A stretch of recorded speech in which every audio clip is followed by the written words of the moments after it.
Bom dia a todos. Seguindo a nossa tradição de pontualidade, vamos iniciar o nosso pequeno almoço executivo de hoje, o nosso Digital Business Breakfast, uma vez mais patrocinado pela Schneider Electric. Agradeço uma vez mais esta iniciativa conjunta, que já vamos na terceira, porque se tratou de um ciclo que a Schneider Electric patrocinou e, portanto, a PDC tem, obviamente, muito gosto nesta participação, até porque nos leva para alguns temas um pouco diferentes daqueles que nós tradicionalmente abordamos, o que é sempre bastante positivo.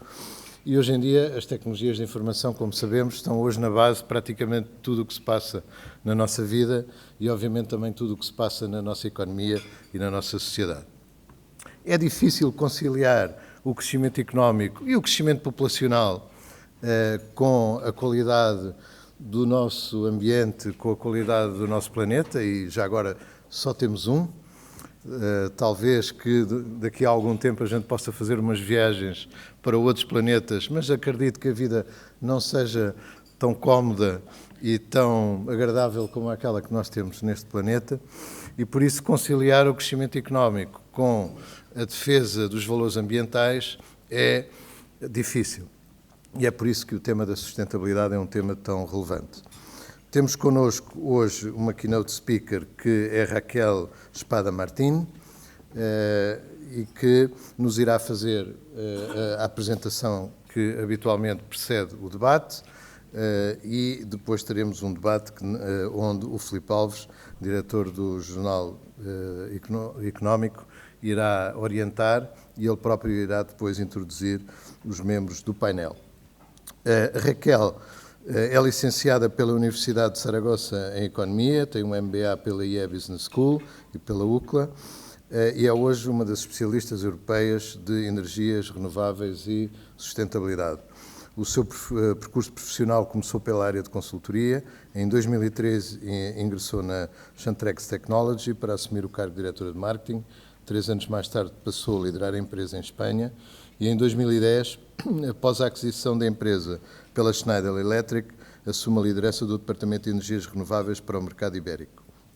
Em 2017, é nomeada Strategy Vice President for Energy Sustainability Services para a Europa, Médio Oriente, África e América do Sul.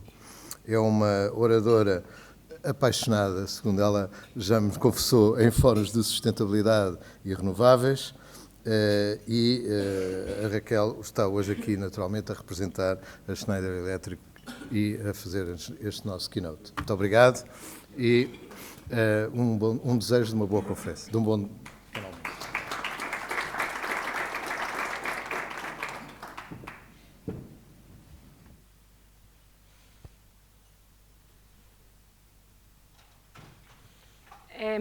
Hola, buenos días. Encantada de estar aquí. Me han comentado que podría hacer la presentación en español porque sería más fácil, pero no tengo ningún problema si necesitáis que la haga en inglés. Como os ha comentado, soy Raquel Espada, soy la vicepresidenta de estrategia en la zona de IMEAS para la unidad de negocio de sostenibilidad y energía. Somos un equipo de consultores, somos más de 1.000 personas que asesoramos a más de 6.000 empresas a nivel global en su estrategia de sostenibilidad, en su estrategia de energía y en cómo maximizar el uso de la energía y reducir su impacto medioambiental. Hoy en día el mayor problema que tenemos es el cambio climático. Muchas personas todavía consideran que no existe el cambio climático, pero yo creo que lo estamos viendo en el día a día. El tema de las sequías, el tema de las inundaciones, y eso tiene un impacto global y tiene un impacto brutal en las empresas. Hay sectores, como puede ser el sector de la alimentación o el sector retail, que son los primeros que están teniendo este impacto. Para que os hagáis una idea, puede ser que nuestros nietos no conozcan el chocolate o el cacao. O puede ser que dentro de 30 años Portugal es conocido por sus vinos, el vino blanco es espectacular, pues a lo mejor dejen de producirse en Portugal o en España o en Francia y los viñedos tengan que pasar a países nórdicos. Esta es una realidad Y como dice el Global Economic Forum, 7 de los 10 riesgos que tienen las empresas son medioambientales. ¿Y por qué? Mayoritariamente por la escasez de recursos. Los recursos son limitados. Para que os hagáis una idea, en el 2025, 2/3 de la población va a tener problemas de escasez de agua. 2025 está a la vuelta de la esquina. Y eso va a ser una problemática que nos vamos a encontrar en la industria. Necesitamos el agua. Por ejemplo, hoy en día estamos consumiendo los recursos más rápido de lo que se pueden regenerar. Y eso tiene un impacto en la cuenta de resultados de las empresas. Todos vosotros sois empresarios y sabéis que este año el mayor problema que vais a tener es la volatilidad en los precios de la energía y tiene un impacto brutal en vuestra cuenta de resultados.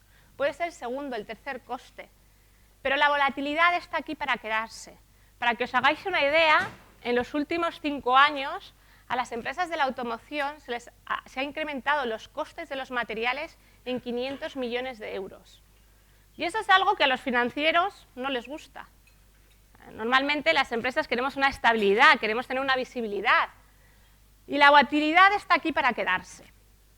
Entonces, el problema que tenemos es que, como he indicado, los recursos son limitados. Y actualmente, si seguimos con el consumo que estamos teniendo, en el 2050 necesitaríamos 4 tierras a nivel de recursos.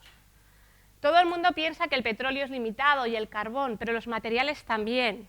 Se está hablando, los científicos hablan que el cobre solo va a durar 60 años, el zinc 42 y la plata 26.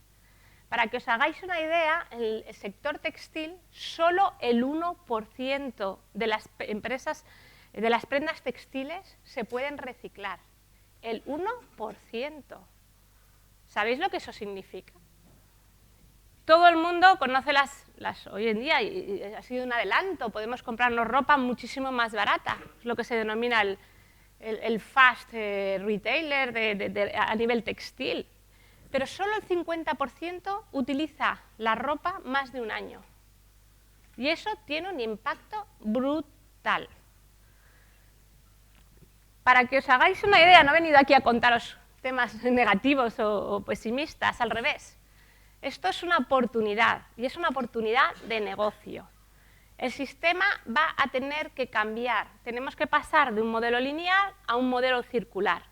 Y esto trae una serie de ventajas, y las empresas que sean capaces de adaptar sus modelos de negocio serán las empresas que puedan sobrevivir. Y serán las empresas que van a estar aquí a largo plazo. Para que comentaros, 150 años donde hemos estado en un modelo lineal. Take, make, dispose. Y todos están contentos. Y si había suerte, en algunos países nórdicos incluso reciclaban. Esto es totalmente inaguantable. No se va a poder mantener. Y tenemos que pasar a un nuevo sistema, que es el sistema circular. Y es un cambio de paradigma, es un cambio de mentalidad. Y es un cambio que, gracias hoy en día a la innovación, pero sobre todo a la tecnología, está empezando a originarse. Hace 5 años, muchas de las empresas eran incapaces de saber dónde o cuántos materiales utilizaban. Hoy en día lo puedes monitorizar, lo puedes utilizar.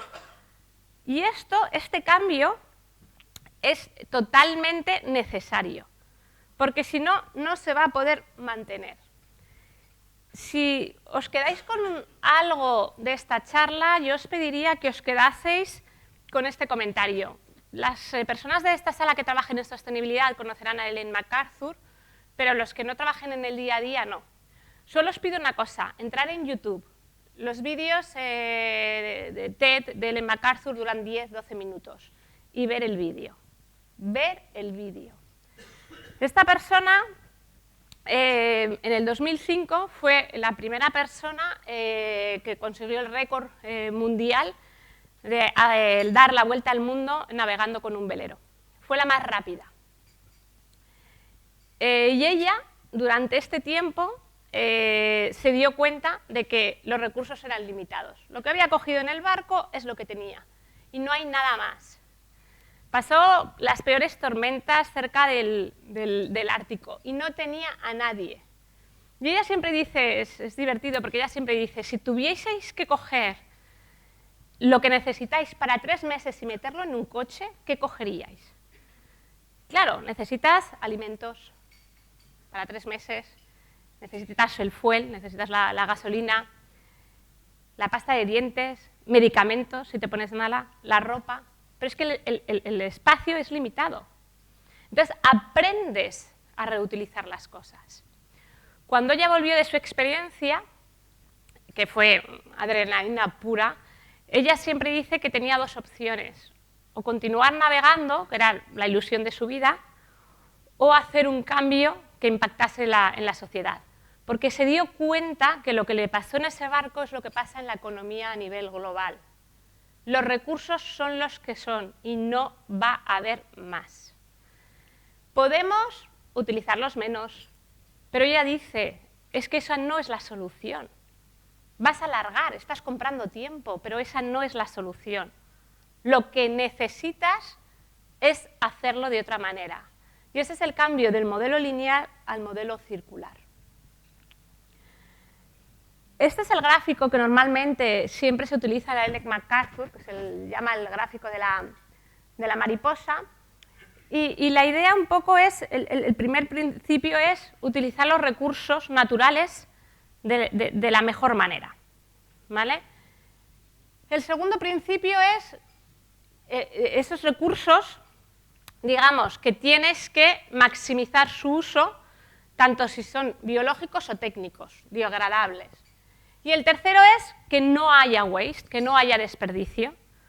El poder utilizar los productos en las diferentes etapas, o los materiales o los procesos, para intentar evitar que haya desperdicio. El valor no está de la economía circular, está en los círculos internos. Está en lo que se llaman las 5 Rs.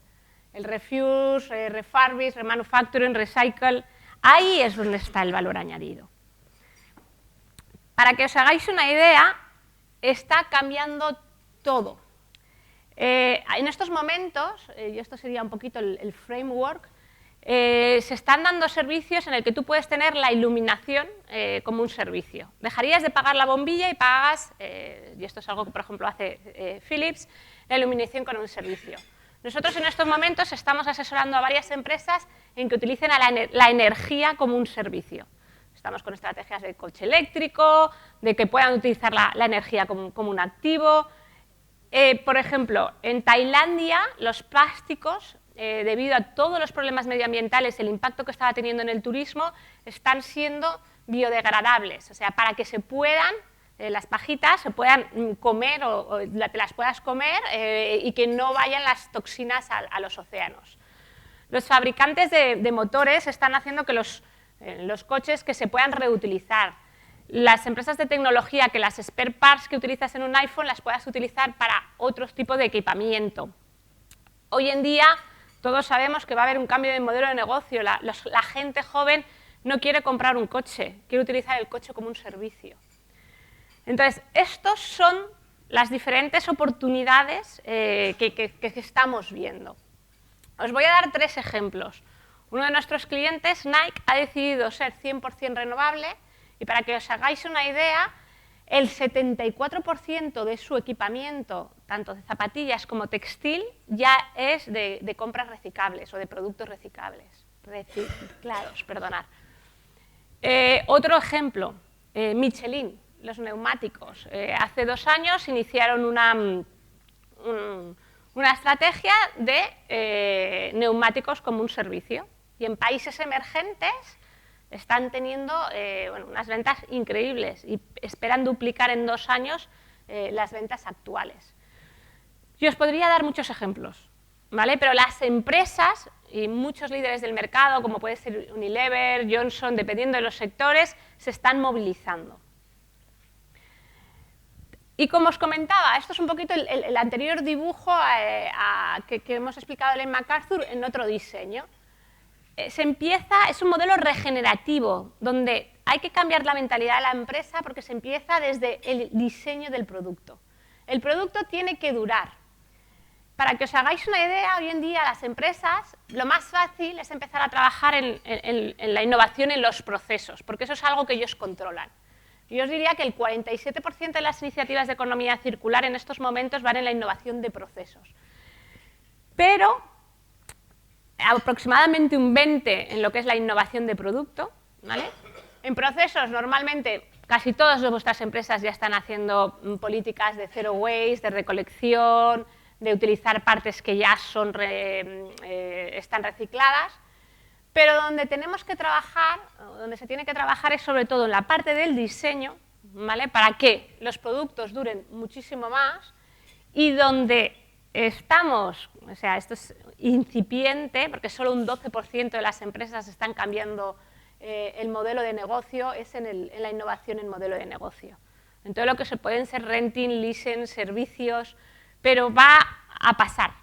Entonces, o lo haces tú o lo hace tu competencia. Y esa es la realidad.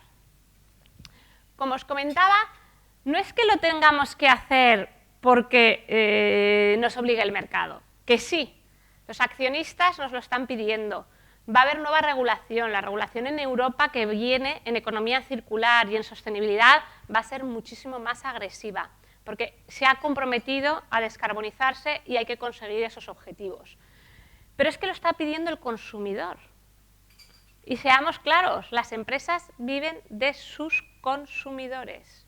Y el que no lo tenga claro, perdonad que es una expresión, que cierre el chiringuito. Es así. Y si el consumidor te lo está exigiendo, tienes que desarrollarlo. Y la gente joven, para que os hagáis una idea, se está comentando que la gente joven en el 2050, la mayoría serán autónomos y solo un 50% trabajarán en grandes multinacionales. A día de hoy, quiere saber cuál es el compromiso de la empresa. Pero es que incluso quiere saber cuál es el compromiso del CEO para estar en esa empresa. Y si no, se van y no tienen ningún problema. Si queréis retener el talento, necesitáis trabajar en los temas de sostenibilidad. En ese sentido, para nosotros, para Schneider Electric, la sostenibilidad es el core, es nuestro negocio, pero porque creemos en ello. La sostenibilidad es la parte integrante de la estrategia corporativa.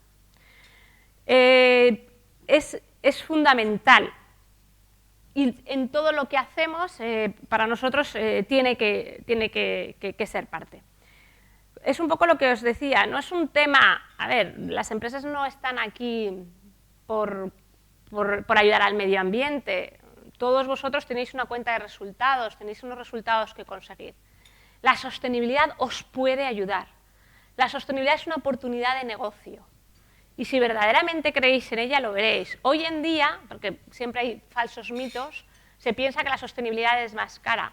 Hoy en día puedes asesorar a empresas en la parte de sostenibilidad de renovables y que firmen un PPA que les va a costar más barato. Un PPA es un Power Purchase Agreement, donde fijas un precio fijo con el Project Developer de eólico o solar para tener un precio fijo de la energía y les puede resultar más barato que el precio que tienen actualmente o que la volatilidad de precios que va a tener en los próximos 10 años.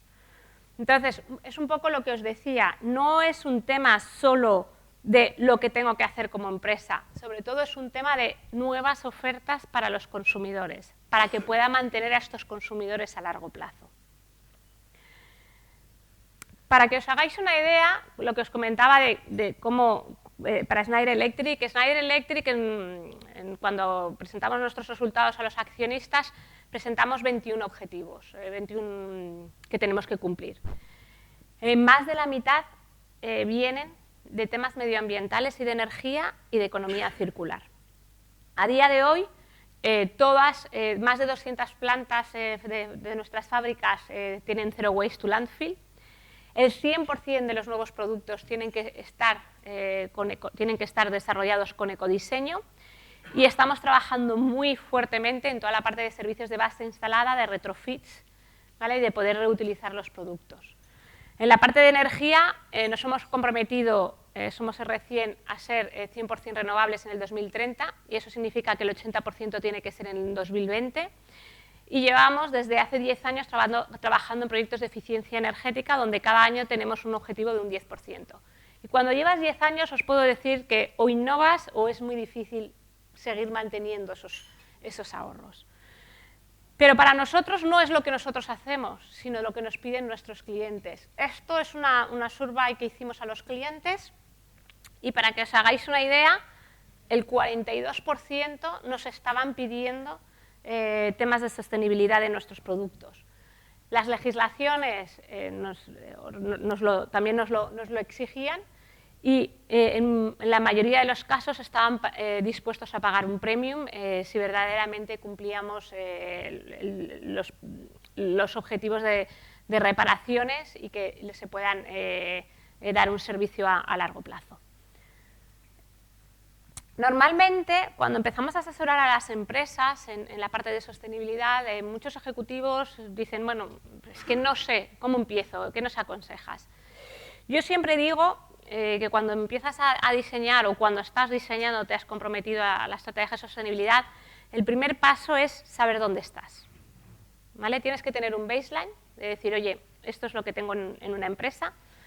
A partir de ahí ya defines los objetivos. Los objetivos pueden ser unos Science-Based Targets, pueden ser de CDP, pueden ser internos porque quieres cumplir una serie de objetivos porque tu competencia lo está haciendo. Y luego ya los tienes que implementar y monitorizar. Es un approach top-down. Cuando defines los objetivos, los Science-Based Targets se definen desde la parte de dirección, pero bottom-up.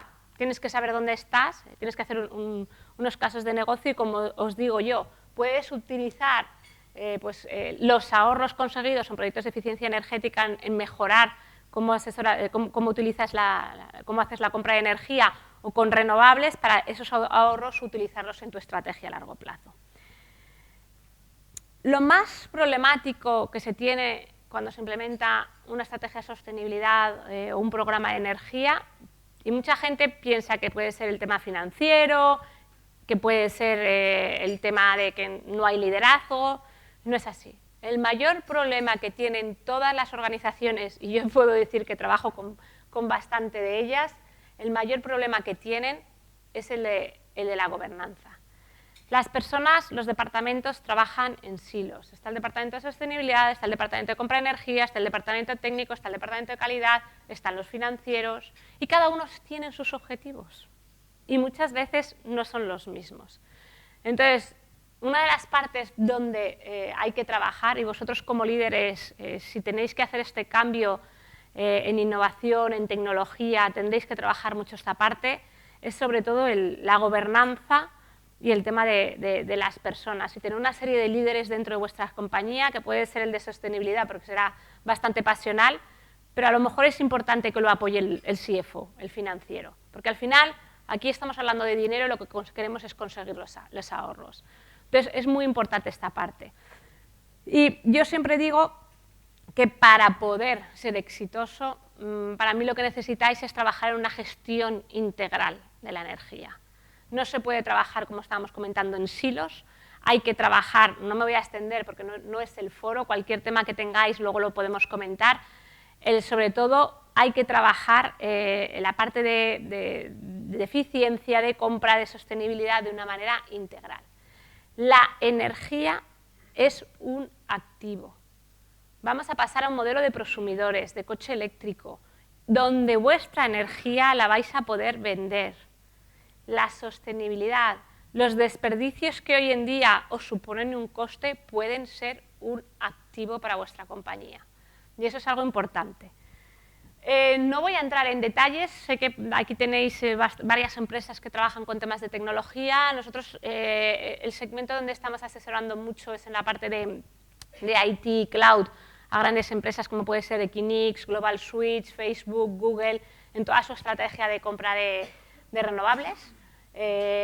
Somos líderes mundiales en consultoría de renovables y estamos en la parte de Cloud.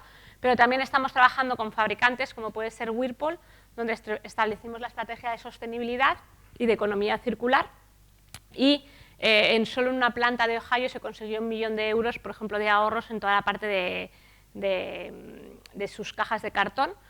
pero lo más importante para ellos ha sido utilizar la herramienta de Constructor, Resource Advisor de sostenibilidad, para tener todos los KPIs mayoritariamente de waste, de materiales, porque no sabían dónde estaban.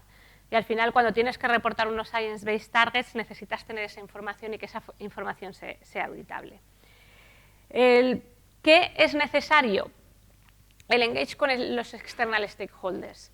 Puede ser la comunidad donde estáis, puede ser los gobiernos, pero sobre todo en temas de economía circular, al final es necesario tener, digamos, que un volumen y es necesario trabajar con los agentes externos. Pensar que los consumidores, los usuarios están pidiendo eso, entonces necesitáis entender qué es lo que necesitan. Sobre todo que estas decisiones o la estrategia venga definida por la dirección ejecutiva de la empresa, definir qué es la sostenibilidad o cuáles son los KPIs que vais a medir. Me da igual que sean Science-Based Targets, CDP, me da igual, pero cuál es, y comunicarla, implementarla y seguir el procedimiento. Y muy importante, que yo creo que eso es un cambio también de paradigma, es colaborar con external partners. Nosotros en este momento estamos en un think tank de economía circular en España con 15 multinacionales y empresas locales, donde la competencia se sienta encima de la mesa porque se necesita ese valor añadido, necesitamos un volumen para poder desarrollarlo. Entonces es muy importante, y sobre todo en temas de coinnovación, el poder trabajar con diferentes empresas. Para terminar, como os he comentado, el mensaje que os quiero decir es que la sostenibilidad es un activo para vuestras empresas. Yo creo que es importante en el tema de innovación y de co-creación para los nuevos modelos de negocio, pues que podáis hacer alianzas, que podáis trabajar con startups, pero que podáis tener un ecosistema de partners. Y lo más importante es que si vosotros no lo hacéis, vuestra competencia lo está haciendo, os está moviendo. Porque los modelos de negocio, la disrupción va a ser total en estos momentos, en la parte de energía, pero también en la parte de lineal a circular. Lo estamos viendo en el sector textil, lo estamos viendo en el sector de IT, y si no lo hacéis vosotros, ellos lo van a hacer. Vosotros como líderes sois agentes del cambio dentro de vuestras organizaciones y yo solo os pido que por favor la sostenibilidad y la economía circular esté en el foco de vuestra estrategia corporativa si os queréis mantener a largo plazo en el sistema. Muchísimas gracias y estoy a vuestra disposición para cualquier duda.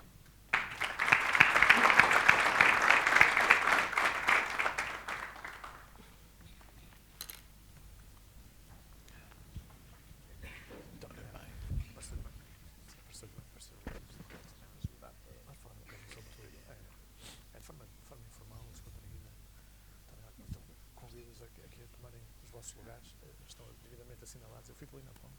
Bom. Fica aqui comigo. Aqui, não é? Sim, sim. Aqui. Exatamente. Aqui deste lado. Com licença. Obrigado. Ora bem. Olha, nós fazemos isto de forma muito descontraída. Claro, claro. Senhora, és uma aguenta, coisa que dá jeito. Sem dúvida. Está aqui assim. Muito obrigado. Então sirvo eu também. Obrigado.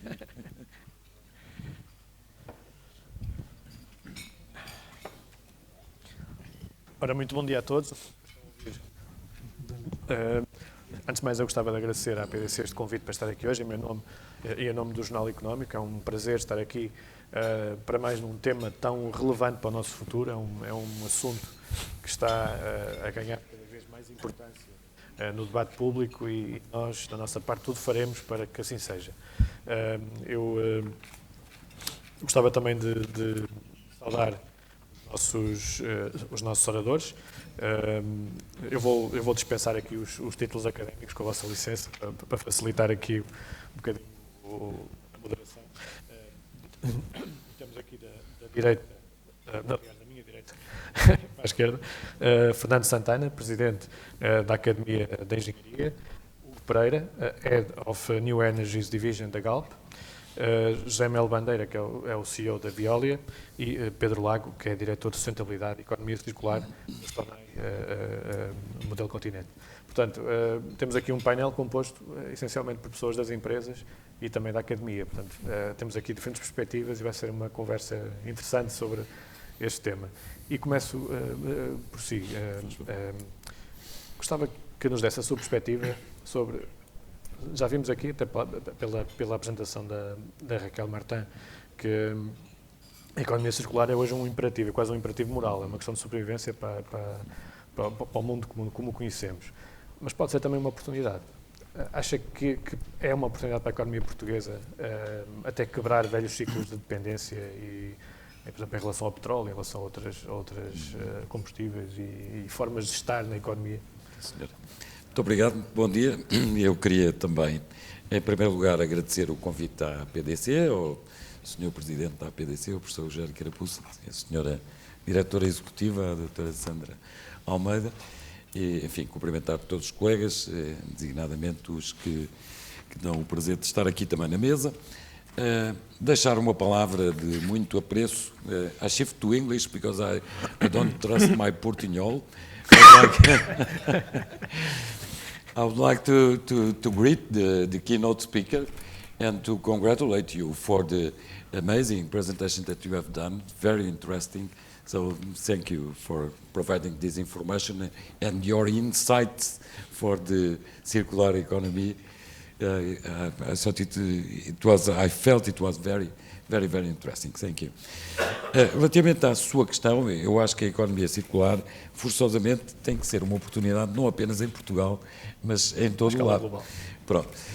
De facto, quer dizer, no limite, tentando simplificar, a economia circular, enfim, no fundo, acaba por ter três problemas. Tem, desde logo, um problema global, porque os recursos, enfim, estão distribuídos por diferentes países, etc., mas não há um direito planetário de recursos.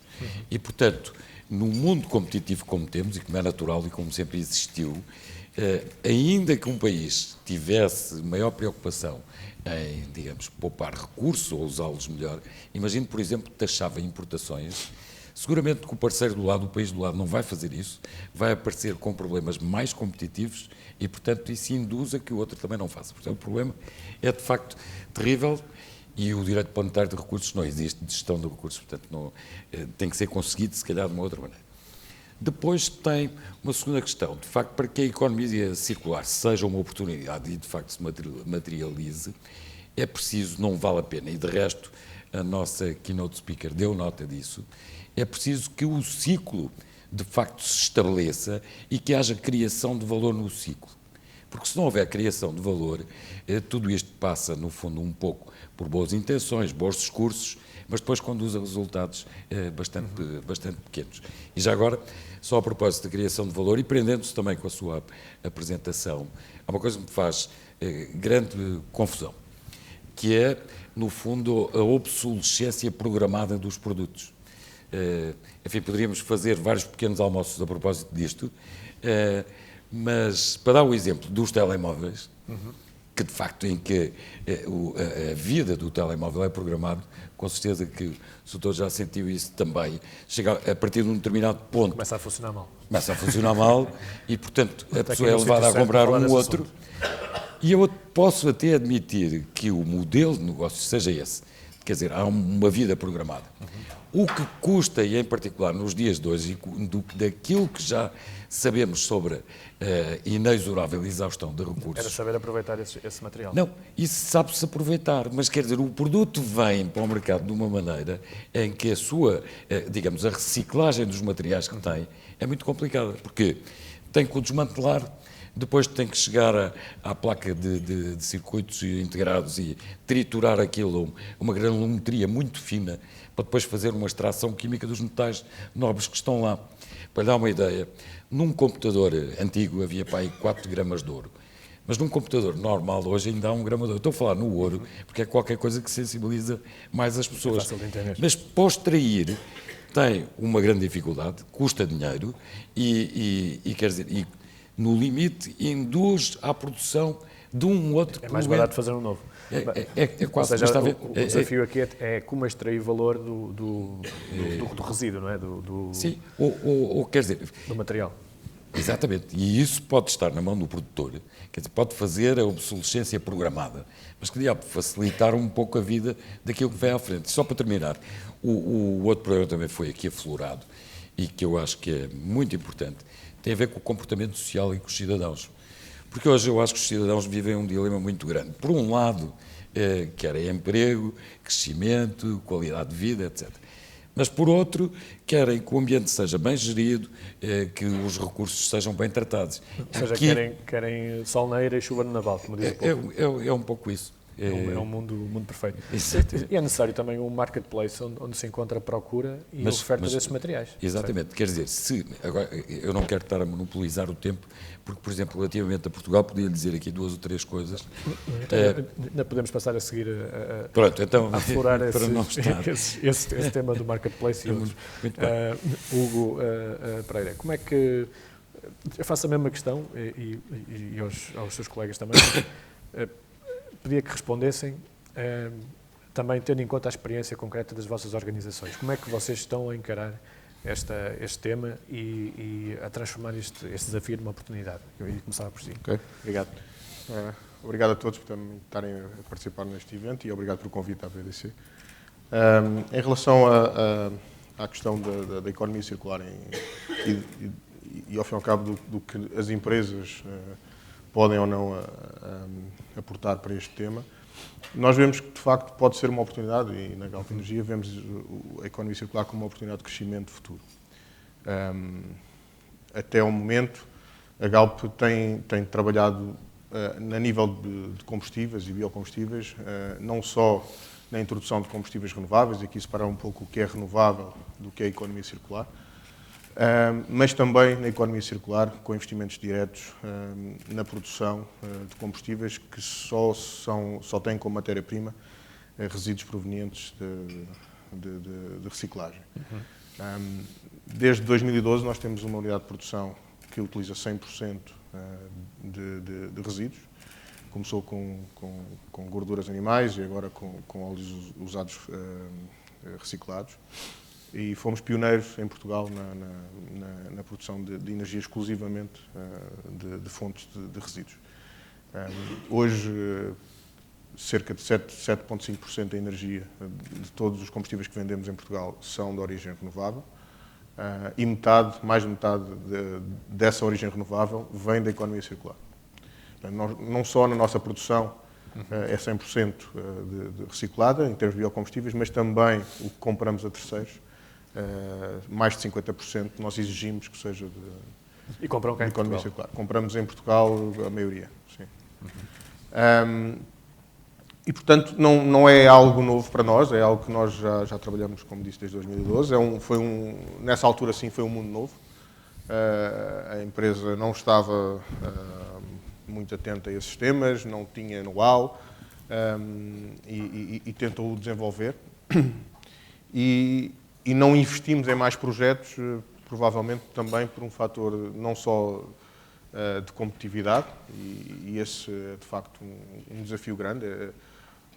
Temos que entender que há de facto um modelo de negócio que seja competitivo a médio e longo prazo, porque investimentos na área de indústria e energia necessariamente têm que ter um horizonte de médio e longo prazo, mas também por o tema da regulação. E acho que a regulação e a incerteza legislativa e muitas vezes os incentivos corretos são necessários para os investidores poderem tomar essas decisões. Então, acha que o regulador e o Estado podiam fazer mais para tornar isto um negócio apetecível? Acho que sim. Acho que é importante fazer mais, e o fazer mais, eu diria que é tornar claro na legislação aquilo que são as intenções e que são os planos anunciados ao longo dos vários governos. E, portanto, é um tema que não muda muito, porque há uma tendência para a economia circular também. Há um plano nacional há para a economia plano, circular. mas não há depois a tradução clara na legislação. Medidas concretas. Desses incentivos e dessas obrigações. Eu não vou falar em incentivos, porque a Galp, desde há muitos anos, tem por matriz não querer investir em mercados em que haja incentivos. Porque depois torna-se dependente desses próprios incentivos. E, portanto, a regulação com metas claras e obrigações claras e penalidades é muito mais transparente do que a regulação dos incentivos, que tem sido assim que tem nascido a energia renovável, não só em Portugal, mas na Europa, e que depois necessariamente tem uma transformação seguinte, que é quando os incentivos já acabam, porque o dinheiro não é finito, não é? E depois há sempre aqui períodos conturbados, que nós vimos isto nos biocombustíveis, e portanto só entramos quando já não havia incentivos, e entramos na economia circular porque vimos que ser só renovável não chega, e isso provou-se com as questões a nível do ciclo de vida dos combustíveis, dos biocombustíveis, do conflito com a cadeia alimentar, que é algo que, quando falamos aqui em bioplásticos, também vai acontecer. Portanto, não é um tema neutro. Ou quando falamos em energia renovável, temos que também ter em conta que já há uma história, e já se viu isso nos biocombustíveis. O conflito com outros usos que não são regulados. O uso alimentar não é regulado, não há uma preocupação se estamos a desflorestar para a alimentação ou não. Para os combustíveis há, e, portanto, isso vai-se passar para outros bens de single use, se quisermos. E por isso a economia circular dá essa oportunidade de sair fora desse ciclo. Não é? Portanto, agora, como se falou aqui, a reciclagem e a energia gasta para fazer o trabalho, que a nível de países viria da OCDE, é complicado devido ao custo da mão de obra e à forma como é feito a própria reciclagem. Tem que ter um modelo competitivo e esse modelo só passa por implementar as obrigações que temos, como redução das percentagens de lixo que vai para aterros, penalidades a indústrias poluidoras que não são feitas de outra forma, nomeadamente a indústria alimentar. Portanto, há uma série de temas que é só aplicar a lei. Serem implementadas, no fundo. Há boas intenções, mas falta essa parte para depois obrigar as empresas a desenvolver negócios que minimizem os seus custos face ao cumprimento da legislação. Muito bem. Muito bem, José Melo Bandeira. A mesma questão. E na perspectiva da Veolia. Já, bom dia. Eu gostaria de felicitar a APDC por esta iniciativa. Hoje em dia multiplicam-se as conferências, enfim, sobre este tema. E eu acho que isso é bom. E no seio da APDC discutir este tema, eu acho que é também absolutamente essencial, até porque as empresas que fazem parte da própria associação têm, eu diria, um peso importante no desenvolver, e mais no desenvolver, terão certamente um peso importante, sobretudo no tratamento, e quando falamos deste tipo de economia circular, e já lá vou, talvez o elemento mais fundamental são os dados, ou seja, aquilo que chamamos vulgarmente de data, e mais importante do que isto, é como é que medimos os resultados e os impactos.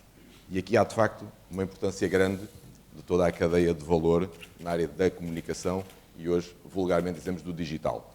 Dito isto, e voltando um bocadinho ao tema, e como eu acho que nestes momentos, se dizemos tudo aquilo que é politicamente correto, acaba por ser um bocadinho desinteressante, a ideia que me vem sempre à cabeça quando falamos deste tema da economia circular é que, se não nos despacharmos, amanhã estamos todos mortos. E, portanto, e ainda, apesar de haver algumas pessoas, em alguns lugares muito conhecidos do mundo, com grandes responsabilidades nos desígnios mundiais, ainda acharem que isto é uma tramóia da ciência e, eventualmente, de alguns agentes económicos por trás, a verdade é que depois somos confrontados com a realidade. E, infelizmente, para nós em Portugal, no nosso cantinho, esta realidade acontecia nos outros países, mas temos, no espaço de um ano, esta realidade caiu-nos em cima, com fenómenos de seca. Não sei se está aqui alguém de Viseu, mas quem vive em Viseu se calhar sabe o que é esta realidade. Com incêndios que foram muito para além daquilo que estávamos habituados. E tempestades também. E, finalmente, até temos tempestades com nomes engraçados, como o Leslie, que também se lembraram de passar por Portugal. Felizmente não passaram em Lisboa. Infelizmente, para quem estava em Aveiro e na Figueira da Foz, levaram com ela. E, portanto, estas são realidades que já nos atingiram. Isto significa que a urgência e a emergência da ação é absolutamente brutal. E caiu-nos em cima. E mais do que a emergência e a urgência é a responsabilidade. e quando falamos de economia circular, falamos sobretudo de responsabilidade. E isso a Raquel, numa perfeita língua de Cervantes, que eu não vou conseguir replicar, mas a Raquel claramente falou do tema da responsabilidade e da responsabilização. Nós, no âmbito do grupo, e já agora, para quem não sabe, a Veolia atua na área da energia, da água e dos resíduos, e, portanto, achamos que estamos verdadeiramente no centro das preocupações deste tema, e a nossa função, efetivamente, é tentar contribuir junto das empresas e das cidades, que é como nós identificamos os nossos mercados, e, portanto, a indústria e as cidades, que são claramente os veículos da mudança que pode ser feita à volta destes temas, mas voltando à responsabilidade, nós fizemos aqui há uns tempos um inquérito alargado a todo o mundo, cobriu milhares de pessoas ouvidas, com várias conclusões. Mas uma daquelas que eu achei mais interessante é que as pessoas identificaram claramente os mesmos problemas que nós já falámos aqui, e, portanto, as questões da energia, as questões da água, as questões da alimentação, as questões dos resíduos são as preocupações que as pessoas têm. E se cá fazendo aqui um parênteses, porque eu não sei, às vezes estamos todos com o mesmo nível de informação, mas quando falamos de energia, falamos necessariamente nos recursos finitos, que abordou a Raquel, falamos de eficiência energética, falamos de renováveis, portanto, falamos de toda a cadeia de valor à volta da energia. Quando falamos de água, falamos de acesso, da qualidade, da segurança, mas também falamos da escassez, falamos da seca.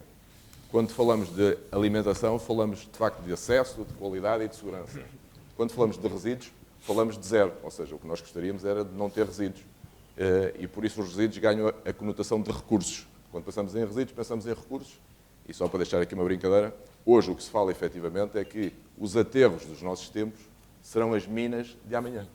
A atividade mineira há de voltar de alguma maneira. E, portanto, isto é uma brincadeira, que ainda não é uma realidade, mas acreditamos que vai ser necessariamente. Mas isto para dizer que aquilo que foi identificado é que os problemas, quase toda a gente os conhece. O mais engraçado numa destas conclusões é que se perguntava às pessoas quem é que achavam que podem ser os verdadeiros agentes da mudança.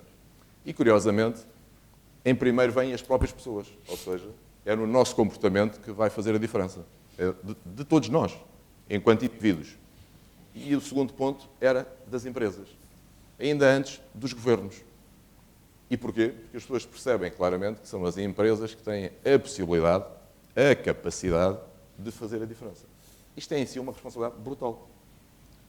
A dois níveis, porque a nível pessoal eu acho que nenhum de nós quer, e sobretudo, enfim, a maior parte das pessoas está nesta sala, se não a totalidade, que tem capacidade de influência, que tem capacidade de decisão, nos sítios onde trabalha, nas empresas que representa.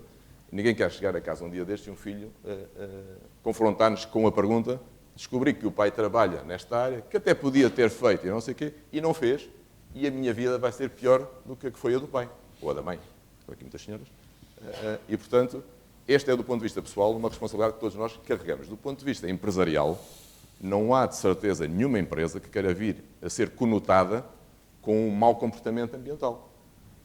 Por desrespeito ao ambiente, por poluição direta ou indireta, por impactar negativamente a vida da comunidade onde se insere, ninguém quer ser conotado com isto. Ou seja, o risco reputacional é brutal e, portanto, isto é mais uma responsabilidade que as empresas têm. Dito isto, eu gostava de dizer, do ponto de vista da Veolia, como é que nós encaramos, é que hoje não há desculpa para não fazer. Ou seja, do ponto de vista da tecnologia e do saber, e temos aqui a Academia presente, e, portanto, a ciência, claramente, a tecnologia, depois, não há razão nenhuma, ou seja, nenhum dos presentes aqui poderá dizer, só por desconhecimento, e aí saberá onde procurar a resposta, não há nada que não possamos fazer, ou seja, não há nada que a tecnologia hoje não resolva já. Qual é a dificuldade? É a equação económica, necessariamente. O segundo ponto que eu acho que é importante, e falou-se aqui um bocadinho de regulação, e depois eu vou-me calar, porque se me deixarem, eu estou aqui amanhã toda a falar sobre o tema, mas a questão é que, efetivamente, eu acho que a questão não se coloca ao nível das políticas, ainda que elas sejam importantes, e quando falo políticas, é policies, e não políticas de esquerda ou direita, que também têm os seus impactos, necessariamente, mas não é o tema. Eu acho que hoje estão criadas as condições de as empresas serem os motores da transformação, inclusivamente das políticas. E, portanto, aquilo que eu acho é que, e agora voltando a Portugal, para Portugal é claramente uma oportunidade brutal. Porque é, primeiro, uma necessidade, mas depois é uma oportunidade porque efetivamente hoje já temos bons exemplos do que é feito ao nível da economia circular. Se calhar alguns até estão à volta desta mesa. E, portanto, já temos bons exemplos, temos muitos projetos que estão a ser desenvolvidos, mas temos muito trabalho para fazer. E claramente aqui coloca-se uma diferença que eu acho que é um desafio futuro, ao nível daquilo que é as oportunidades do ponto de vista industrial ou privado, como quiserem, e aquilo que são as oportunidades do ponto de vista mais público, porque as há, porque nós falamos do peso que tem o habitacional, do peso que tem a indústria, do peso que tem aquilo que nós chamamos o movimento nas cidades, desde a mobilidade ao consumo, e pegava naquilo que referiu, que eu acho que é muito importante, quando chegamos a este tema, e para me calar, há aqui uma equação que é muito importante gerir, que é a questão da procura e da oferta. O marketplace, no fundo. Ainda voltamos a esse tema daqui a bocadinho. Pedro, a mesma questão, mas na perspectiva da Sonai. Muito bem. Bom dia a todos. Antes de mais nada, obrigado pelo convite. É com muito gosto que estou aqui. Ainda antes da Sonai, já muita coisa foi aqui dito sobre o que é a economia circular e porquê a economia circular. E porquê é que é uma oportunidade. Eu só gostaria de acrescentar que, é claro, para todos, acho eu, que temos um problema. Já. Não é daqui a... Não são os nossos filhos que vão ter um problema, somos nós que já temos um problema. E, portanto, esta é uma emergência, claramente. E porquê é que isto é uma grande oportunidade? Porque, quando falamos de economia circular, nós estamos a falar de um modelo diferente, de uma forma diferente de fazer as coisas. E quando nós pensamos de uma forma diferente, temos que repensar os processos, vamos precisar da tecnologia, naturalmente, e não é só de marketplace, também de marketplace. Portanto, de facto, nós temos que pensar tudo isto, tudo que nós fazemos, toda a forma como operamos, de uma maneira diferente. E temos que pensar desde o início, a Raquel já falou do desenho dos produtos, o Fernando também já falou dos telemóveis, os produtos têm que ser pensados de forma diferente e depois todo o processo, todo o ciclo de vida tem que ser pensado. E é por isso que isto é uma grande oportunidade. Mas isto também é um bocadinho paradoxal, porque nós falamos imenso de economia circular e eu tenho há pouco tempo esta responsabilidade também na Sonai MC e posso-vos dizer que quase todas as semanas sou convidado para um evento, de facto. É um tema que está na ordem do dia. No entanto, nós já fizemos mais economia circular do que fazemos agora.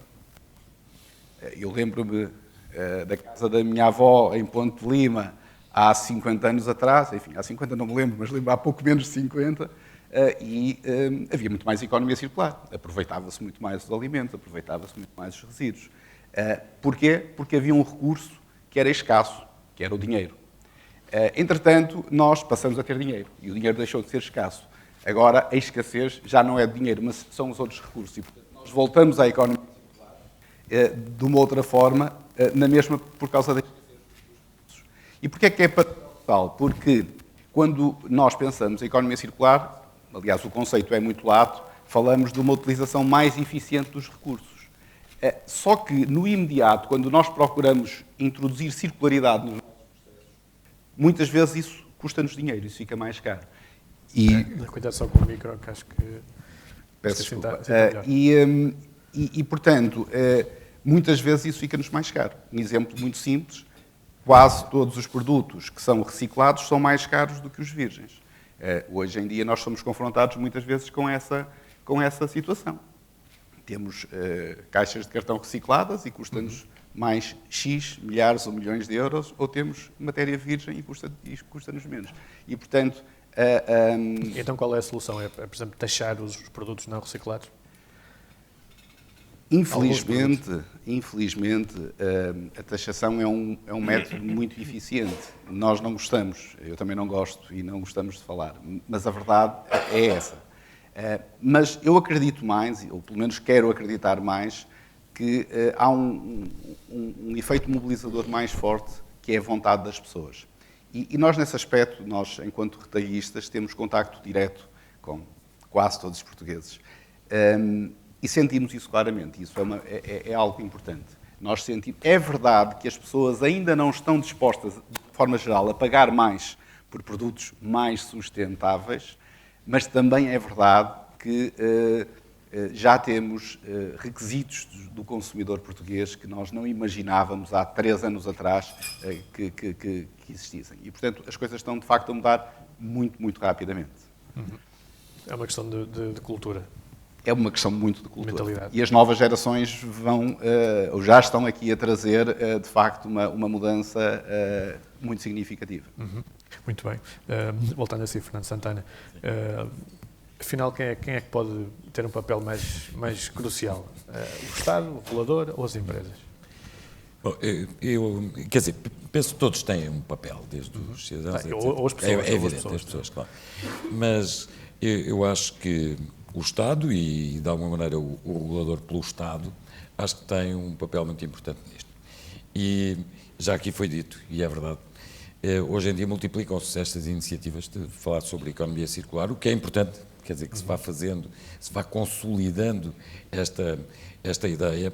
Eu acho que a economia circular, relativamente ao desenvolvimento sustentável, acrescentou alguma coisa, porque o conceito de desenvolvimento sustentável falou e conceptualizou muito bem o problema, mas não falou de soluções diretas, mas embora, sei lá, vários estudos feitos pelos Meadows e outros, por aí abaixo, e a economia circular não traz uma proposta de modelo, no fundo, de criação de valor, com minimização de resíduos, minimização de recursos e de aumentar o tempo, ao máximo, o tempo em que se mantém esse valor do produto. Desse ponto de vista, muito positivo.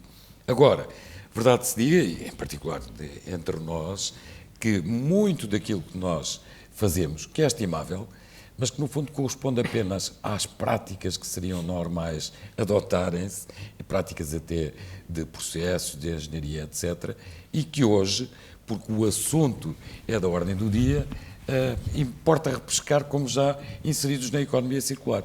Assim é, e o colega disse há pouco ali, já em tempos se calhar tivemos uma outra derivada de economia circular, não temos agora. Mas descendo um pouco à terra... E aí era a necessidade o interesse próprio que obrigava a isso. Exatamente. Portanto, sabe que, desculpe só então, Pedro, eu acho que o problema nisto é o seguinte, para a economia circular, e que tem a ver, no fundo, com este legado intergeracional de recursos. Qual é a cota de recursos que esta geração pode gastar? Pois é um problema muito difícil de discutir. Mas, quer dizer, fazer só aqui um parênteses, para vir um bocadinho à terra, não ficarmos só nesta conceptualização da economia circular, etc. Já agora posso adiantar, ainda não há muito tempo, vi um artigo que estudou 114 definições de economia circular e comparou-as e tal, etc. É evidente que o conceito básico nós sabemos qual é. Mas para dizer, por exemplo, entre nós, há aspectos que a política devia fazer, quem está devidamente instituído para isso, e que no limite também não faz. E que começa logo no licenciamento das atividades. Eu só deveria licenciar uma atividade quando soubesse bem o que é que acontecia, vamos pegar nos resíduos, que têm sempre a ver com isto, o que é que acontece aos resíduos ou o que resulta daquele processo industrial. O que é que se vai fazer com isso? Por enquanto não é assim. Depois, também não é assim ainda, que os próprios resíduos ainda não são reconhecidos como subproduto. E se eu for um industrial no ciclo ajusante da sua indústria, eu não posso receber os seus resíduos, porque eu não estou licenciado para receber resíduos. E, portanto, eles também ainda não são reconhecidos como subproduto. E depois há um outro aspecto, que sejamos francos, que é um catalisador, e já foi aqui mencionado, muito importante de tudo isto, que tem a ver com as taxas. Quer dizer, enquanto a taxa de deposição em aterro for da ordem dos 8 euros por tonelada, para muitas atividades, muitas indústrias, é se calhar muito mais cómodo depositar do que participar numa plataforma ou numa sinergia industrial que pudesse usar aqueles resíduos como subproduto, e isso traz complicações. Portanto, se compararmos esta situação, imaginemos com a Holanda, a taxa de deposição na Holanda é da ordem dos 100 euros por tonelada. Era o que eu ia perguntar, é como é que Portugal compara com países... Isso, aqui é da ordem dos 8 euros. Se for a Holanda é da ordem dos 100 euros. É evidente que estes incentivos... é completamente diferente. Claro. Ou seja, são medidas que os poderes públicos podem tomar. Exatamente. Quer dizer, cria aí uma outra sinergia, quer dizer, que em alguns desses países, para além da consciência e da sensibilização ser mais acentuada, Mas depois tem os incentivos, ou se quiser, tem lá os dispositivos certos para que isso também se consolide. Entre nós, por enquanto, não é tanto assim. E a questão do marketplace, já algumas, eu creio que em Portugal já a Cidade de Ponto Verde tem um projeto desses é verdade, que quer casar a procura com a oferta. Mas, é verdade, mas eu acho que ainda não é muito expressivo, tá? Quanto à franqueza, acho que ainda é preciso... E alargar a outros setores, não é? Dar a outros setores. E também, por outro lado, e estão aqui muitas empresas, e ainda há bocadinho a keynote speaker falou nisso, é preciso que a venda de serviços, em vez da, digamos, da posse do produto, seja mais potenciada. Eu há dias troquei os pneus do meu carro, mas eu ainda não tenho onde ir comprar 40 mil quilómetros de pneus. Então não está entre nós, quer dizer, há bocadinho falava da oportunidade, de facto há muitas oportunidades ainda para fazer isso. E por fim, gostava só de acentuar um aspecto que acho que é muito importante, também já referido, que é a questão da inovação. Quer dizer, se houver sinais para as empresas dados pelo poder político, Ou seja, que de por exemplo, facto o incentivos ciclo fiscais ao investimento em inovação nesta área, por exemplo. Sim, exatamente. Ou à contratação de especialistas nesta área. Exatamente, ia dizer isso, aliás, de resto, eu e o colega estivemos ainda não há muito tempo também num debate parecido com este, sobre a economia circular, da Fundação de Ciência e Tecnologia, da agenda de inovação, de investigação e inovação. Vamos ser francos, onde se falou também do plano de ação para a economia circular, que é outro documento devidamente publicado no Diário da República. São tudo coisas estimáveis, mas sejamos francos, são conjuntos de intenções. Não, quer dizer, tem lá muita coisa que se pode fazer, mas não tem objetivos definidos. É um pouco desejar a paz no mundo, não tem, mas se depois não fazer passos concretos para isso. Para essa exatamente. paz. Se depois, por outro lado, os instrumentos de comando e controle também não têm, porque as taxas são convidativas a não participar, o ciclo não se estabelece e o valor não se cria. Quer dizer, eu continuo a chegar ao fim daquilo que eu, digamos, dos materiais residuais, imaginemos a minha indústria, como resíduos e não como subproduto, porque, quer dizer, temos todas boas intenções, mas os incentivos... Já agora, muito rapidamente, e a academia em Portugal, a universidade, está a formar pessoas em número suficiente para este desafio? Eu creio que sim, que está a formar pessoas. Se as empresas quiserem, podem ir às universidades buscar pessoas qualificadas para lidar com isto. Podem, sem dúvida. As universidades que abordam mais diretamente este tema formam profissionais de muita qualidade. Há um aspecto que, enfim, eu fui diretor da faculdade durante muitos anos e mesmo na minha faculdade nunca consegui fazer isso, que era criar uma cadeira, chamemos-lhe assim, uma unidade curricular, como agora se diz, transversal a todos os cursos sobre estas matérias, designadamente a economia circular. Não serão apenas os engenheiros do ambiente que devem ser os atores principais disto, devem ser todos aqueles que têm alguma coisa a dizer à cadeia de valor, mas indiscutivelmente que as universidades portuguesas estão preparadas para isso. Ok. Hugo, deixasse num comentário esta questão das medidas concretas, esta questão do marketplace, também a questão dos recursos humanos. Como é que encara essas medidas que podem ser implementadas pelo poder público? Sim, esse acho que é um tema que pode acelerar, de facto, o investimento na área da economia circular. Mas temos que separar um pouco aqui o tema de taxas e impostos e incentivos. Não é? Por exemplo, e dando um foco ao que foi ao que se passou no tema dos combustíveis, o que se criou, tal como na energia primária para a energia elétrica, o que se criou foi uma obrigação. E é um pouco diferente, porque a obrigação leva a que as empresas tenham que cumprir, há um controle, o cumprimento leva à criação de um mercado e esse mercado, pelo menos, é livre entre os operadores e procura-se que esse mercado seja o mais competitivo possível. O criar uma taxa ou um imposto sobre o não renovável, essas verbas vão ser alocadas por uma entidade que não está no mercado, neste caso é o Governo, não necessariamente para o mesmo fim e portanto, está-se a criar um incentivo que até pode ser mais caro do que o necessário. Ou não.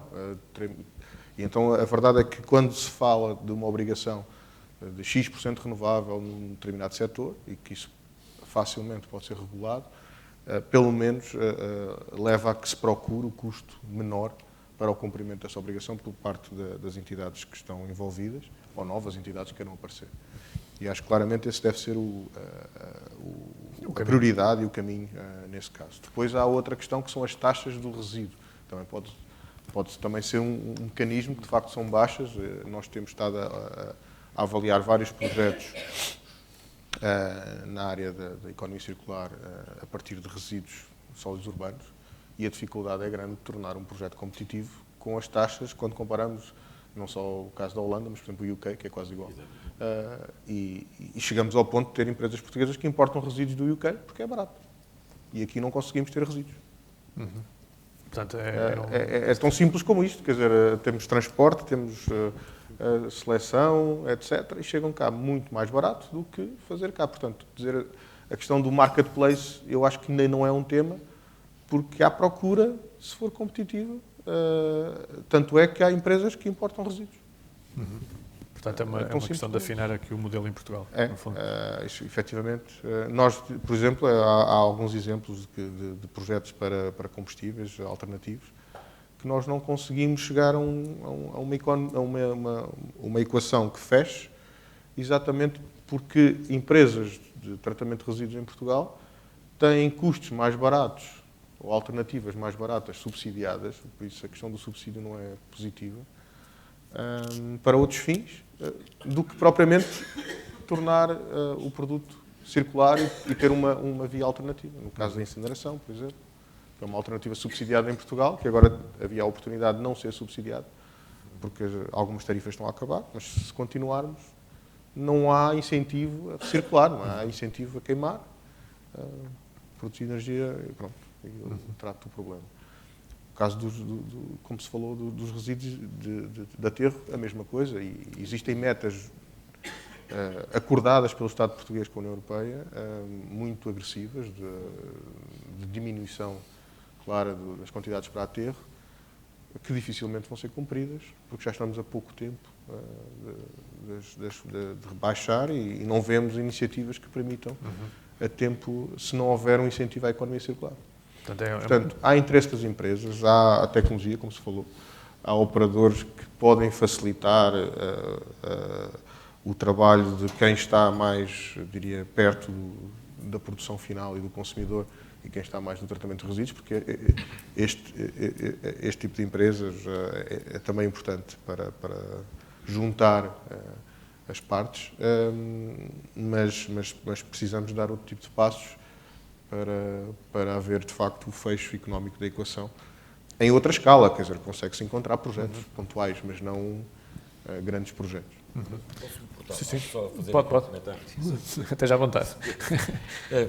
De facto, é assim, quer dizer, eu acho que os incentivos têm que ser dados nos pontos certos, mas o próprio cidadão está cada vez mais consciente. Mas também é preciso incentivá-lo, porque hoje, não vou demorar nada, por exemplo, já tem isso implementado em muitos sítios, a prática do PAYT, Pay as You Through. E, de facto, hoje em dia, eu, por exemplo, separo os meus resíduos, porque tenho uma boa consciência para isso. Mas não sou obrigado a nada disso, não os separar também ninguém me diz nada. Sim, ninguém... E depois, só mais um aspecto, quando se fixam taxas de reciclagem e também não se cuida de ver o que se está a reciclar, isso pode introduzir um novo problema, porque eu estou a forçar a reciclagem de coisas que estão altamente contaminadas, que são tóxicas e que se vão Pode prolongar. ter implicações para a saúde pública até, em alguns casos. Sem dúvida. Pronto, eu vou. Peço desculpa. Não há problema. José Melo Bandeira, a mesma questão das medidas, mas também pedia-lhe que comentasse também uma medida que aliás, uma intenção, que é a obrigatoriedade de utilizar as águas residuais, e que creio que em Portugal há poucas entidades que o façam. Como é que vê essa... É um exemplo de uma medida concreta que deve ser aplicada? Antes de ir à medida concreta, e acho que é um excelente exemplo, deixe-me só dizer aqui uma coisa que temos vindo aqui a falar, e é bom discordarmos, ou pelo menos fazermos aqui o contraditório. Claro. É claro que hoje ainda é mais barato poluir que despoluir. Isto, penso que não devem restar dúvidas para ninguém, infelizmente. Agora, acontece que as empresas responsáveis e as empresas de primeiro nível não vivem assim. Ou seja, apesar de globalmente ainda ser mais barato poluir, e quando digo poluir é no sentido, é mais barato colocar em aterro do que aproveitar. E não é poluir no sentido negativamente contaminar as águas dos rios ou uma coisa do género, de uma forma voluntária. Não... A questão é, feita a equação, ainda é mais barato fazer menos bem do que fazer bem. As grandes empresas não fazem isto, ou seja, as empresas de referência não seguem aquilo que, na realidade, até poderia ser entendido como uma oportunidade de mercado.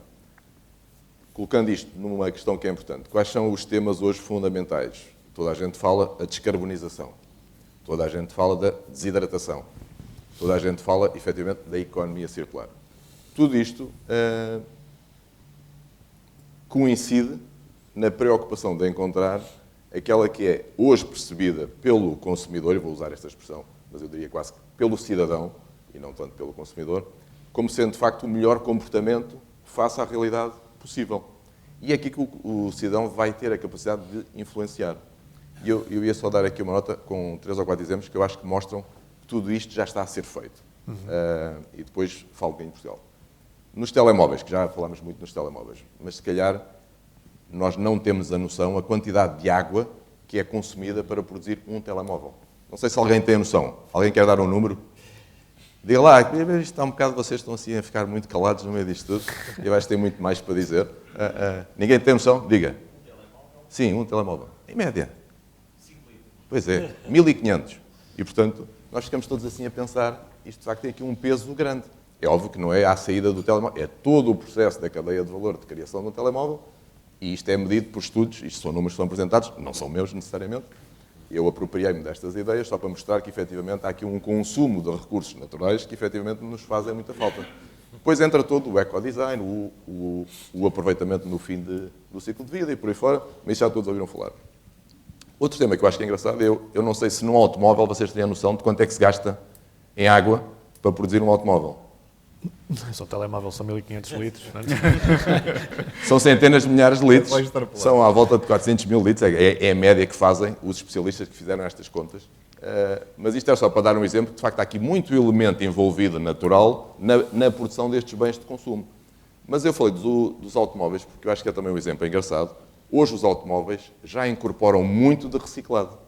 E vou só dar um exemplo, e como acho que não se pode falar de marcas, não é? Portanto, nós não devemos referir. Eu não vou referir marcas, mas há um automóvel de topo de gama, que se calhar muitos de vocês até utilizam, que já incorpora muito de material reciclado, nomeadamente o alumínio, na sua produção. E como falava do marketplace, eu acho que é interessante este exemplo, porque a relação entre a oferta e a procura é muito grande. Esta marca automóvel, que é uma marca de sucesso, não gostava de comunicar isto. Porquê? Porque o seu target eram, normalmente, o público-alvo mais velho, com mais capacidade económica, e que não gosta de ouvir falar que introduz material reciclado naquilo que é a sua peça, um ativo considerado, e que a pessoa tem o prazer de entrar nele todos os dias. Hoje em dia, essa mesma marca quer comunicar que já introduz material reciclado na sua produção. Porquê? Porque o seu target passou a ser as pessoas mais novas e estas querem ouvir este tipo de coisas. Portanto, isto para dizer que a realidade também muda um bocadinho. Para dar um exemplo desta questão do ecodesign, que eu acho que é muito interessante, e está talvez assim no extremo oposto, não sei se vocês têm a noção, a indústria naval é uma indústria de peso, como vocês imaginam.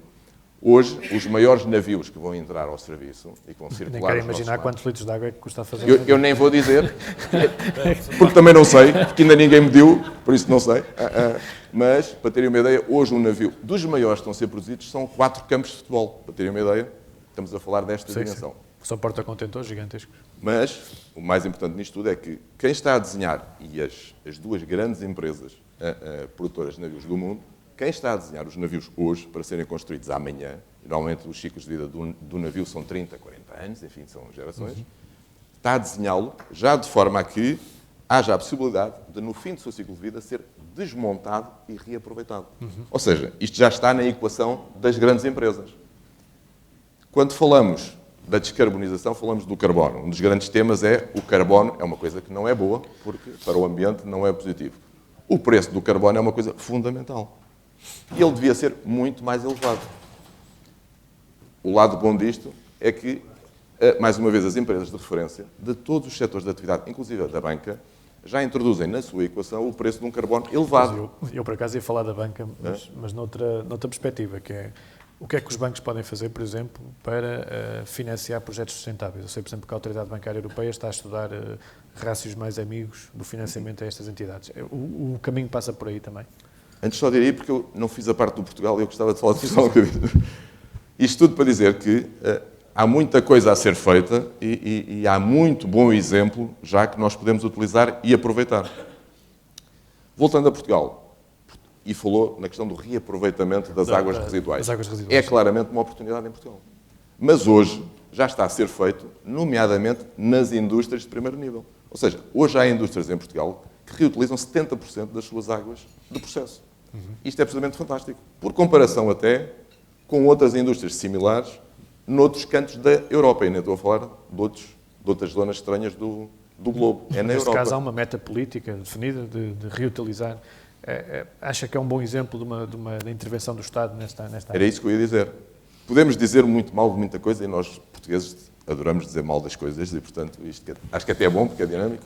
Mas, efetivamente, hoje, eu acho que, e por força do próprio sistema, há uma confluência entre aquilo que são as possíveis decisões políticas ou as políticas públicas e os interesses de mercado. No sentido que temos que caminhar para um objetivo comum que é a sustentabilidade, que é o tema que a Raquel muito foi falando. E, efetivamente, hoje temos medidas que, apesar de nem todas estarem especificadas, eu acho que o caminho está indicado. Ou seja, é óbvio que a taxa de deposição de resíduos tem que aumentar. Eu não sei dizer quanto, nem quando ela vai aumentar. Mas, naturalmente, ela vai ter que aumentar, até porque vai reduzir a quantidade de resíduos em deposição em aterro. Para quem tem aterros, isto vai ser um impacto brutal. E, portanto, na realidade, o que está hoje a acontecer, e este é o grande exercício, é como é que reaproveitamos tudo. E os resíduos, claramente, são uma fonte de recursos grande. As águas residuais são um desafio, e, nomeadamente, aliás, como a energia no processo do ciclo da água, é um grande desafio, até porque Portugal é um produtor... E o setor está preparado? O setor... Nomeadamente as empresas que fazem o tratamento das águas?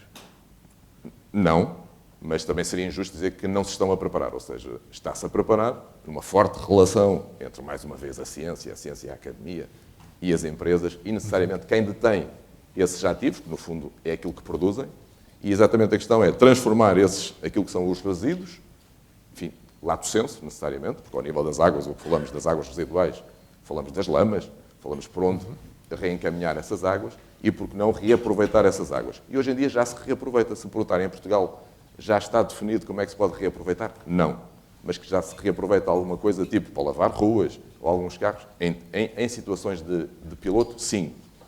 Está tudo estruturado para que isto se faça de uma forma sistemática? Não. A tendência é para se fazer? Sim. E, portanto, o meu espírito é positivo. É uma questão de alguns anos até isto... Eu espero que não sejam tantos anos assim, porque temos que o fazer depressa, não é? Mas eu acho é que, mais uma vez, o incentivo é ao bom comportamento. E as pessoas têm necessariamente a responsabilidade. E quem está à frente dessas empresas, com capacidade de decisão, tem essa responsabilidade e quer contribuir positivamente. Porque lá está, mais uma vez, e voltando ao tema que eu acho que é importante, e depois já falo sobre a banca, que é o que vai ser importante hoje em dia, e cada vez mais, nem é o que é que nós fazemos à entrada. É como é que nós medimos o nosso impacto à saída. E o que nós vamos ser, de alguma maneira, julgados, entre aspas, é por aquilo que é o resultado ou o impacto das nossas atividades. E esta é a grande preocupação, efetivamente. Depois é como é que andamos para trás e permitimos que haja aqui uma equação que funcione. A banca. Eu acho que a banca é absolutamente essencial. Também já está a fazer essa transformação, acho eu. Eu, aliás, vinha no carro para aqui, quase a chegar, e numa notícia qualquer que eu ouvia, apresentava-se alguém de uma que já nem me lembro qual é, também não vou citar marcas, mas efetivamente estavam a construir produtos de venda no mercado e, no caso, enfim, um portfólio de ações onde só introduz empresas que efetivamente verifiquem determinados critérios e os critérios são todos aqueles que já falámos aqui. Ou seja, se não verificar estes critérios, não entram nesse pacote, não são vendidos em condições especiais e, por subjacente a isto, está condições especiais de financiamento. Então, eu acho que isto está tudo a acontecer. Fazerem isso. Posso só portar mal outra vez? Eu já vi Está sempre a interromper, a pessoa está sempre a interromper. Já vi ali a doutora Sandra a tomar nota, a dizer, este não se convida mais. Pronto. Exatamente. Não, a propósito disto da água, só fazer um parênteses, é verdade que é assim, mas o problema da reutilização da água é basicamente acho eu, é que a água pronta para reutilizar face ao modelo das redes de drenagem, está num ponto onde não há mercado para a água. Para eu a trazer, digamos, para onde há a utilização da água, a energia que tinha que gastar para trás, aliás, o senhor já conhece isto, tão bem ou melhor do que eu. Portanto, há aí um outro modelo que tem que mudar, o paradigma dos sistemas de saneamento. Se calhar tem que ter coisas mais pequenas, usar tecnologias mais exigentes, mas ali depois eu tenho mercado para a água. E então, na água, o grande problema é semelhante ao dos recursos. É que nós vemos o custo da água apenas pelo que custa tratar a água. Não é assim. Há um valor da água. Custa também levá-lo onde ela é necessária. Claro que sim. Mas quer dizer, à semelhança de um recurso natural, que é muito difícil nós estabelecermos um valor, vemos apenas aquele valor direto económico, com a água também é igual. E essa é a razão, se calhar, porque nós não reutilizamos.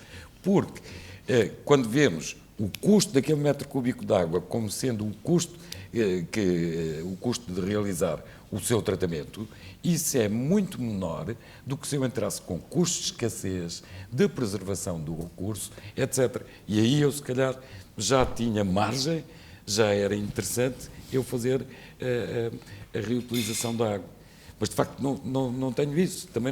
Isso também não está reconhecido em lado nenhum. Mas, isso sim, mas deixe-me só trazer um ponto que porque, isso é tudo verdade. A água, chamemos-lhe assim, fresca, em muitos sítios onde se quer reutilizar água, é mais barata do que a água posta à qualidade para reutilizar.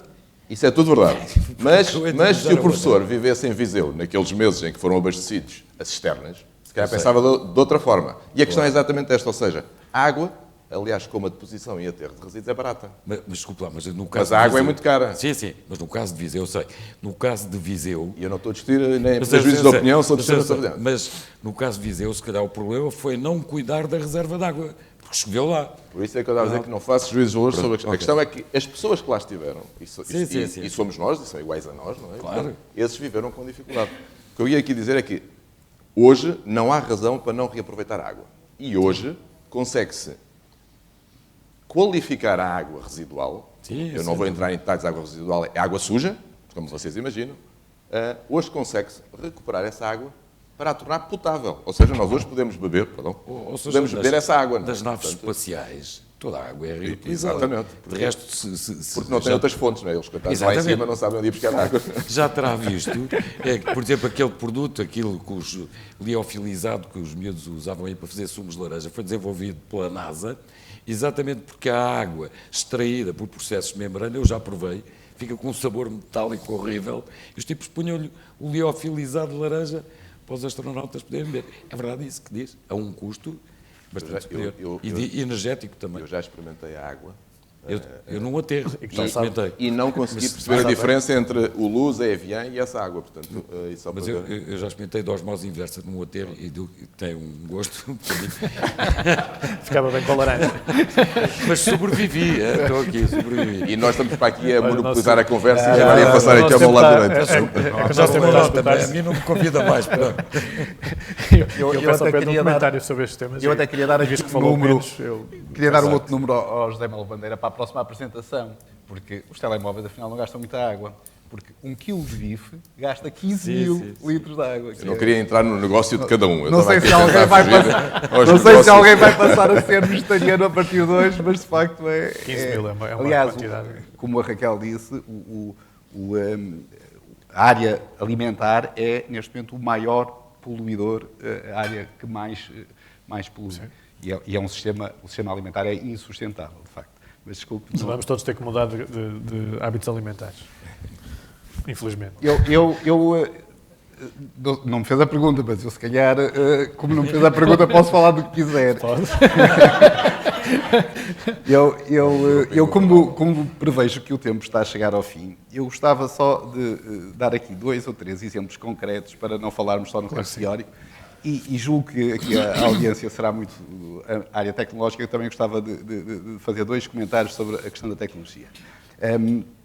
Da Sonai, modelo Continente, nós, na verdade, sem sabermos, fazemos economia circular há muitos anos. Mas só muito recentemente é que começamos a estruturar uma abordagem da economia circular. E já agora, por exemplo, na água, nós reduzimos 40% nos últimos anos o consumo de água, em muitos casos com soluções, de facto, de reutilização da água. E para algumas das pessoas que eventualmente possam estar aqui presentes e que pensem, isto é um tema muito interessante, mas o que é que isto tem a ver comigo? Nós, quando começamos a estudar o tema da economia circular, começamos a ler uns livros e falava-se de desmaterialização, falava-se do serviço. Quer dizer, nós não conseguimos partilhar alimentos e muito menos desmaterializá-los, pelo menos ainda, não é? E, portanto, no início, de facto, na literatura não havia muitos casos sobre retalhistas da área alimentar a fazer economia circular. Mas começamos a estruturar uma abordagem, pensar no produto, pensar nas embalagens, pensar em todos os recursos que nós utilizamos, desde os transportes até às caixas, às paletas, a tudo. E, de facto, o que não faltam é oportunidades de implementarmos mecanismos de economia circular. Aliás, já que estamos aqui numa plateia muito tecnológica, acabamos de fazer algo que é simples, poderoso e simbólico ao mesmo tempo, que é a fatura eletrónica. A simples desmaterialização do nosso talão das caixas, que em poucos dias aderiram 40 mil clientes, e isto é muito, muito recente, de facto tem um impacto de 4 mil árvores, 193 toneladas de papel que pouparemos anualmente se todos os clientes aderissem a isto. Uma coisa tão simples. E o que é curioso é que nós andamos há mais de 10 anos para fazer isto. E só conseguimos fazer agora, pura e simplesmente, por restrições legais/fiscais. Portanto, estamos aqui a falar de um pequeníssimo, mas ao mesmo tempo poderoso medida que o poder exemplo. político já podia ter tomado há 10 anos. Exatamente. Quando nós começamos a pensar também na economia circular aplicada ao produto, que é mais difícil, falamos sempre dos resíduos. Só que os resíduos, eu não gosto muito de falar de resíduos quando falamos de resíduos em termos de produtos, porque nós temos 1/3 dos alimentos que são produzidos no mundo são desperdiçados. Portanto, o desperdício alimentar é uma coisa verdadeiramente impressionante. O retalho contribui muito pouco para isto. O retalho representa menos de 5% deste desperdício. E, portanto, quando nós começamos a estruturar isto, como é que nós conseguimos valorizar aqui os produtos? E toda a gente nos falava nos resíduos. Eu já faço economia circular nos resíduos, até porque sou obrigado, até por lei, nesse caso, quase a fazê-lo. E, na verdade, em 2 anos, nós mais do que duplicamos a reutilização de produtos, por exemplo, através das doações, que já fazíamos há 20 anos atrás. E, portanto, é possível, se nós repensarmos os processos, fazermos isto. E tivemos alguns projetos que são simbólicos. Por exemplo, a reutilização de produtos. Nós lançamos uma gama de produtos que chamamos de economia circular, conscientes que o consumidor português não sabia o que é que nós queríamos dizer com aquilo, mas também conscientes que cada vez mais começa a perceber. Lançamos, nomeadamente, uma gama de doces e um bolo de banana, que nós chamamos de banana. O bolo de banana, para nós, é um produto muito especial, porque a banana é o produto mais desperdiçado no retalho. E todos os dias, em Portugal, só em Portugal, se somarmos os diversos retalhistas, desperdiçam-se. Isso é porque é muito parecido. Muitas toneladas de banana, só para dizer isso. E aqui a questão é, quando nós lançamos isto, pensamos, mas será que o consumidor vai interpretar bem isto? Porque nós contamos toda esta história ao consumidor, nós sentimos que temos que o fazer. E a verdade é que sim, as pessoas já estão preparadas. Mas há diferenças entre faixas etárias, por exemplo, como referiu há pouco? Curiosamente, não. Não há uma diferença. Essa foi uma surpresa que nós tivemos. Nós fizemos um estudo, nós esperávamos que, de facto, os mais novos fossem muito mais sensíveis a isto. E, de facto, não há uma diferença significativa. Mas lá está, se nós pensarmos que as nossas avós também pegavam na fruta e faziam os doces, reparem, aliás, eu às vezes brinco com isso, porque nós recebemos inclusivamente uma distinção, um prémio de inovação importante a nível europeu com este tipo de produtos, e eu costumo dizer, isto é uma inovação que não tem nada de novo. E não deixa de ser uma inovação. E só é inovação porque não há nenhum retalhista no mundo a fazê-lo. Eu conheço retalhistas, há bocadinho falávamos da taxa dos resíduos, por exemplo, eu estive há pouco tempo a falar com a Sainsbury's, que ainda há pouco tempo recolhia todo o pão das lojas para enviar para um parceiro para transformar em alimentação para animal. E eu perguntei, mas porquê? Quer dizer, transportar o pão, um produto de tão baixo valor, todo o esforço da logística inversa? A resposta era muito simples, apenas por causa do custo de tratar os resíduos. E voltamos ao mesmo. Bem, última nota sobre aqui a questão da tecnologia, se me permitem. De facto, a desmaterialização e a lógica transformar a lógica da posse numa lógica de serviço, creio que será um grande desafio para muitas das pessoas que estarão aqui, que trabalham em áreas mais ligadas à tecnologia. E uma última nota, só para dizer que, e voltando ao marketplace de alguma forma, mais importante que o marketplace é pensarmos na lógica da colaboração. Não se faz economia circular sozinhos. A economia circular pressupõe quase sempre colaboração. E isto é algo que parece, é simples de dizer, mas não é nada simples de fazer. Até porque a nossa cultura, sejamos francos, nomeadamente em Portugal, nós não somos propriamente, não temos muito essa cultura de, enfim, aliás, Portugal, todos nós temos um muro à volta da nossa casa, né, uma sebe, pelo menos, quer dizer, a nossa cultura não é muito aberta à colaboração.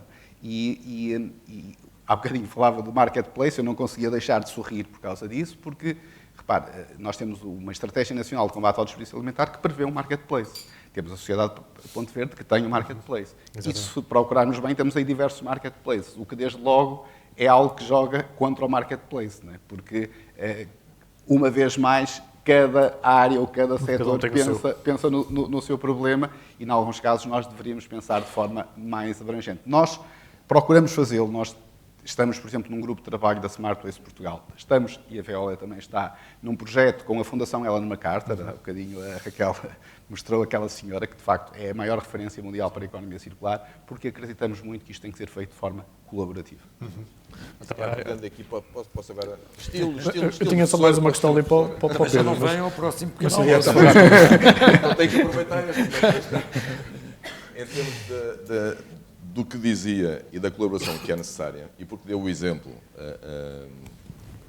eu acho que podemos dar exemplos. Há vários grupos de trabalho hoje já a funcionarem, com vários agentes, e que funcionam desde, falámos da área do desperdício alimentar, área dos plásticos, resíduos de demolição e construção, logística de recolha de resíduos. E, portanto, que estão a funcionar com agentes tão diversos. Este, por exemplo, que falou, está a Sonai, está a Vel, mas eu posso dar exemplos, estão consultores, estão empresas de tecnologia, estão projetistas, estão universidades, estão câmaras. Portanto, já é um primeiro passo no sentido desse universo colaborativo. Eu acho que isto é importante, isto está a acontecer, e Portugal é nesse momento também uma referência. Eu acho que isto é importante dizer-nos. Eu tinha só ali uma questão adicional para o Pedro, que é em termos de setor financeiro. O que é que a banca pode fazer, além desta questão de comercializar fundos compostos por ações verdes, entre aspas? É necessário também que os reguladores mudem as regras dos rastros de capital, por exemplo?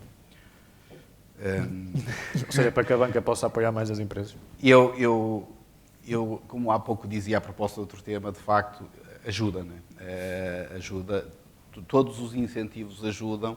Alguns são mais espontâneos, outros têm que ser mais através dos instrumentos, seja regulatórios, seja dos instrumentos de capitais, digamos, ou de financeiros, mas eu diria que ajuda.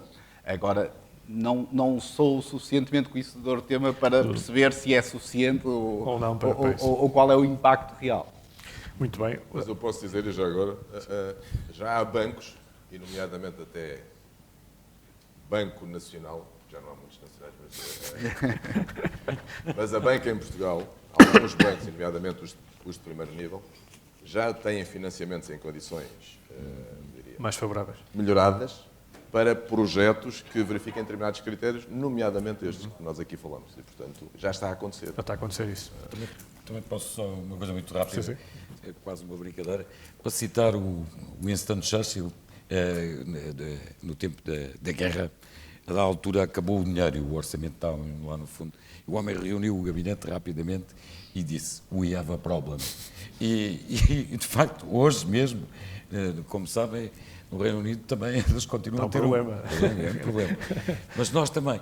E volto a cumprimentar de novo a nossa keynote speaker pela sua apresentação. De facto, we have a problem com aquilo que mostrou ali. E tudo isto, no fundo, depois se vai repercutir nas alterações climáticas. Estamos sempre no limite a falar aqui de energia. E esse, de facto, é um problema que tem que sensibilizar. Acha que se pode aplicar outra máxima de Churchill, que é aquela que ele diz que estamos no fim não estamos no princípio do fim, mas estamos no fim do princípio? neste domínio? Esperemos que sim. Repare, há coisas que deviam passar mais para a opinião pública, deixe-me dizer com franqueza. Por exemplo, das simulações que se fazem a propósito das catástrofes, das alterações climáticas. Por exemplo, em muitos casos, avaliam-se os efeitos de uma cheia, mas apenas os efeitos diretos, dizer, há uns que ficam com a água até o pescoço. Mas e tudo o que vem atrás disso? Quando tem a água até o pescoço, tudo o que é esgoto entrou para a água, que vai contaminar, os problemas de saúde pública, todas essas simulações, isso ainda não é feito. Porque senão o panorama é muito mais catastrófico do que às vezes o vemos. Peço desculpa, mas como já não venho Muito mais bem. nenhum pequeno almoço... Olha, o nosso tempo está a terminar, eu agradeço a todos, eu espero que tenham gostado desta conversa, tentamos abordar aqui um bocadinho de tudo. Mais uma vez, obrigado à PDC, ao engenheiro Rogério Carapuça, pelo convite para estar cá hoje e até uma próxima. Um bom dia de trabalho para todos. Muito obrigado. Moderador.